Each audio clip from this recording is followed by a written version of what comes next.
right? The money's in the list.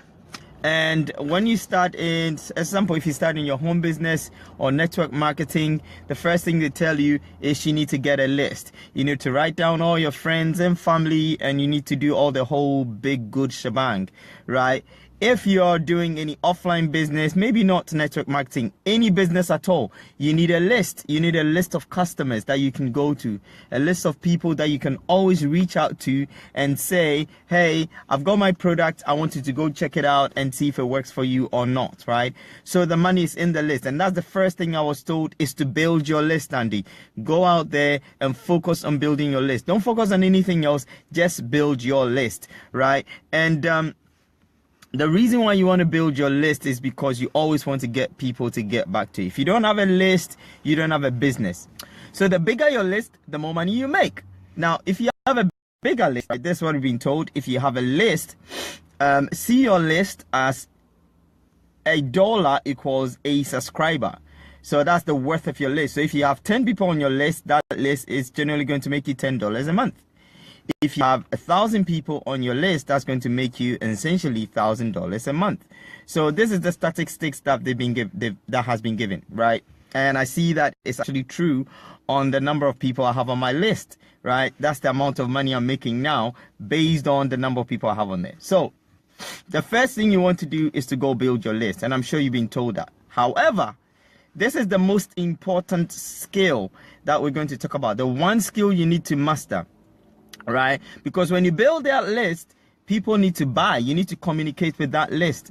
And the reason why we need to communicate with that list is because most people do not buy on the first instance, right? It's been proven. Most people won't buy on the first exposure.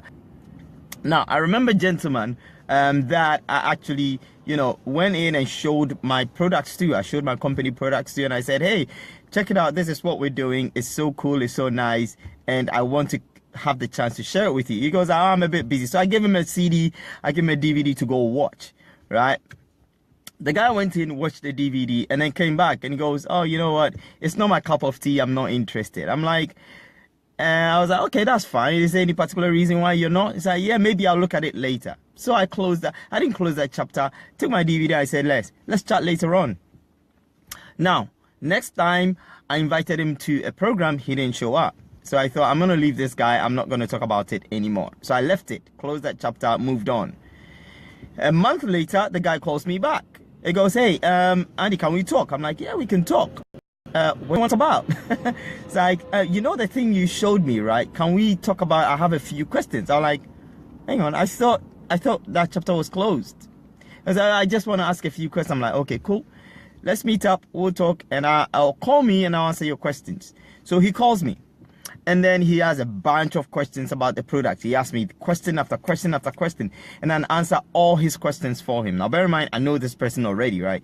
I answer all his questions, and after answering all his questions, then I ask him, so what have you looking again? Why did you come back to me to look at this? Now, obviously, one is because he's built a good rapport. I've built a good rapport with him, and he trusts me.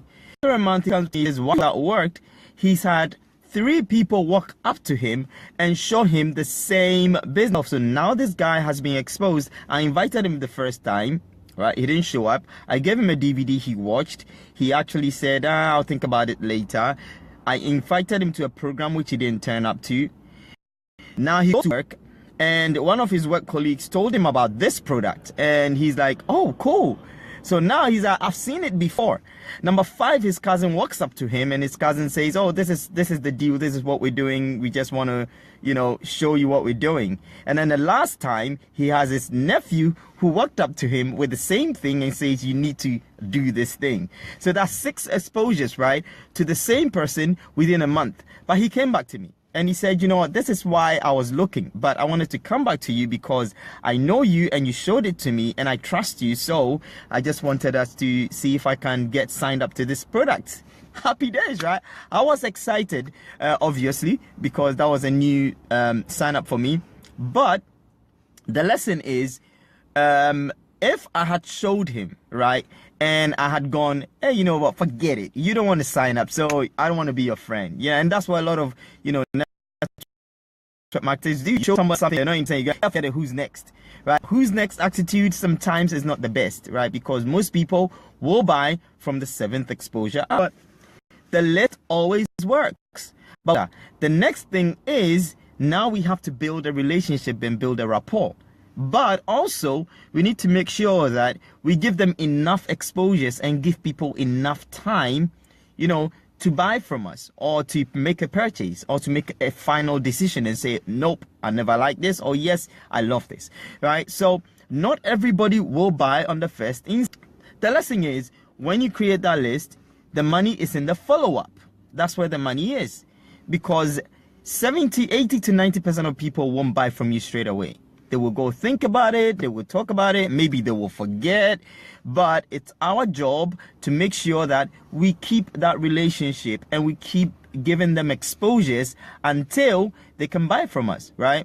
And email marketing does that job for you. Email marketing is sort of like a very essential skill.